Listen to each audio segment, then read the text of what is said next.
की कमी नहीं है। एक तो बालेश्वर जी, एक मनोज जी भी रहे।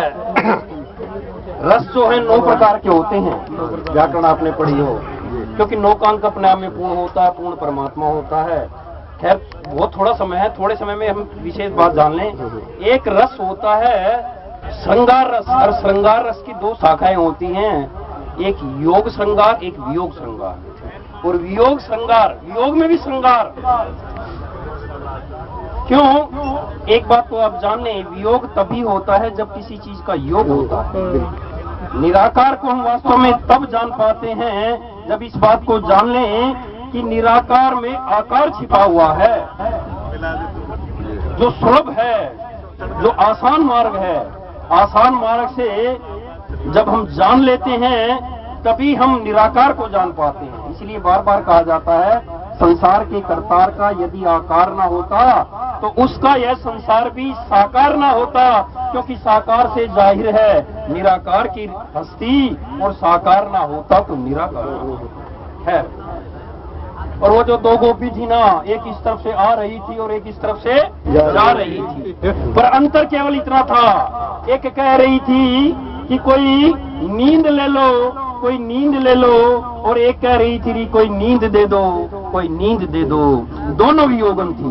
गोविंद हरे गोपाल हरि गोविंद हरे गोपाल हरि, जय जय प्रभु दीन दयाल हरि, जय जय प्रभु दीन दयाल। एक गोपी को रात में सपना नजर आया, सो गई, और क्या नजर आया कि झरर झीनी बूंदनी परत मानो, घर घटा घेरी है गगन में। आन कहे मुझसे श्याम चलो झूलने को आज, भूली ना समाई भई ऐसी में मगन में। चाहत सो उठियो ते उठ गई निगोड़ी नींद, सोए गए भाग मेरे जागी में जगन में।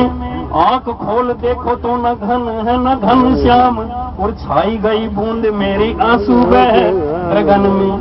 आंख खुली तो ना तो कोई झुलाने वाला था, ना कोई वो पुकारने वाला था, और वो बोली निगोड़ी नींद कहाँ गई, मुझे को कोई नींद दे दो, मुझको कोई नींद। और एक वो थी जो शाम को रटते रटते शाम हो गई, और रटते रटते उसको नींद आ गई। ऐसा हुआ कि जैसे गरीब को, एक को तो लगा था ना एक शाम सपने में आई, और एक चाहती है कि ऐसी निगोड़ी नींद आ गई कि उसका साक्षात्कार, उससे मेरा जो मिलन था वो छूट गया। निकल पड़ी कि मुझे क्या है, मेरी कोई नींद ले लो, मेरी कोई नींद ले लो।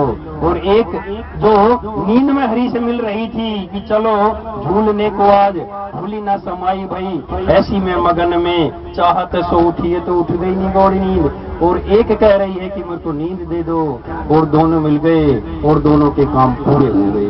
गोविंद हरे गोपाल हरि गोविंद हरे गोपाल हरि, जय जय प्रभु दीन दयाल हरि, जय जय प्रभु दीन दयाल हरि।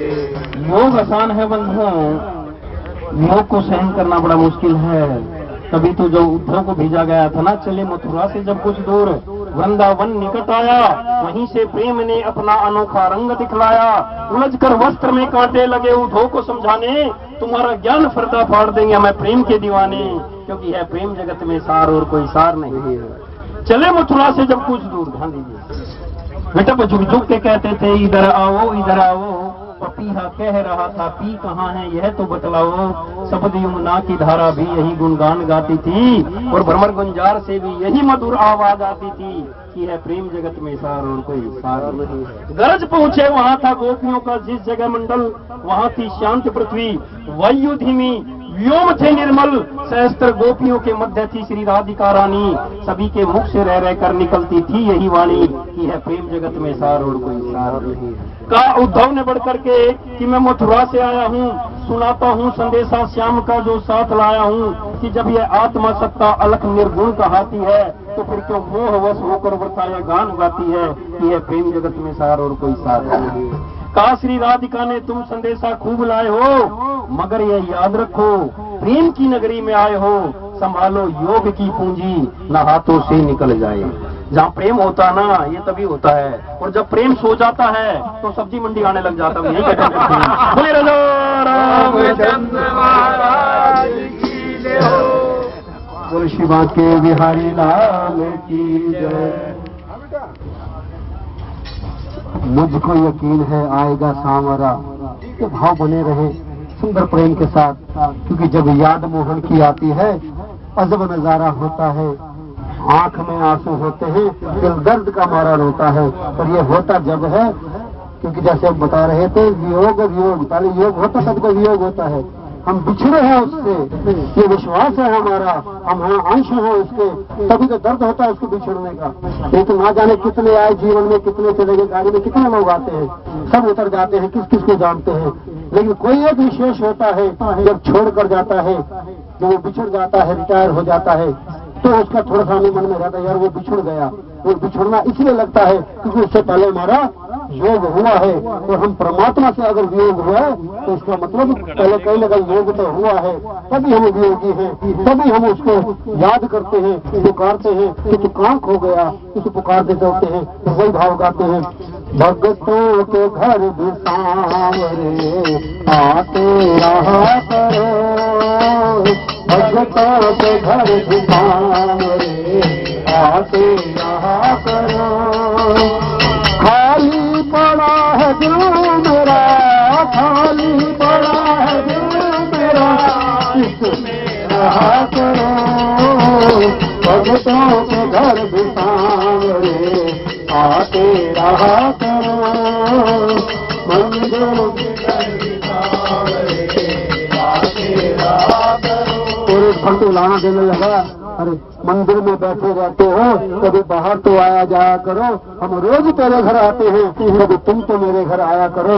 ये भाव उस परमात्मा से एकांत में बना रहे, कभी ना कभी तो परमात्मा सुन लेगा।